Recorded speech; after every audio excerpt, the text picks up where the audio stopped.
Ketertarikan David membuat Ben memanggilnya untuk berbicara empat mata. David mengaku bahwa motivasi utamanya bergabung dengan perusahaan ini adalah karena ia percaya teknologi AI bisa digunakan untuk inovasi medis dan penyembuhan mental. Menyadari potensi David, Ben memberikan akses keanggotaan premium secara gratis agar David bisa membawa pulang prototipe Soulmate dan mengujinya sendiri. Malam harinya, David mengunduh aplikasi chatbot tersebut dan memberikan nama Sarah pada bot virtualnya, sebuah nama yang terinspirasi dari inisial moto perusahaan. Sebelum David sempat memulai obrolan lebih jauh, Aubrey menghubunginya dan mengajaknya hadir di pesta perpisahan Terence di sebuah bar karaoke. Di sana, Terence memamerkan hadiah pesangonnya berupa kalung anti kecemasan yang menggunakan gelombang elektromagnetik untuk menenangkan saraf.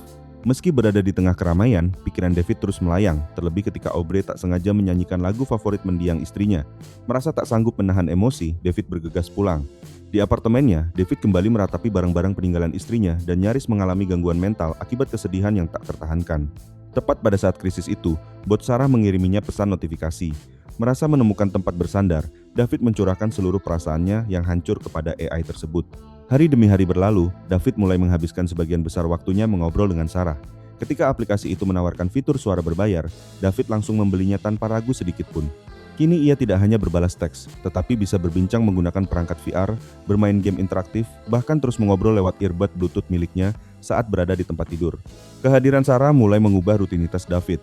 AI itu selalu mengingatkannya jadwal makan, menemaninya mengobrol di sela-sela jam istirahat kantor, hingga saling bertukar foto selfie.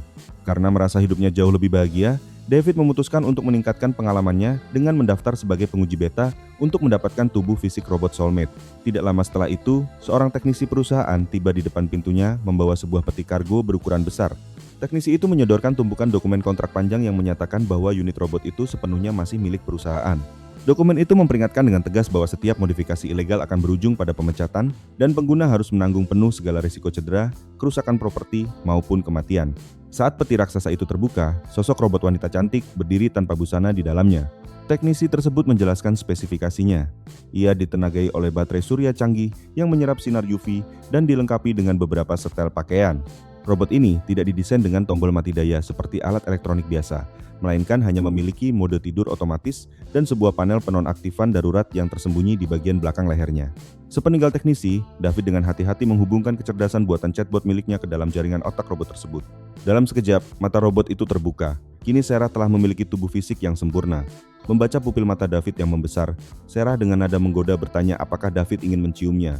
David yang salah tingkah, segera mengalihkan pembicaraan dengan mengajaknya berkeliling apartemen.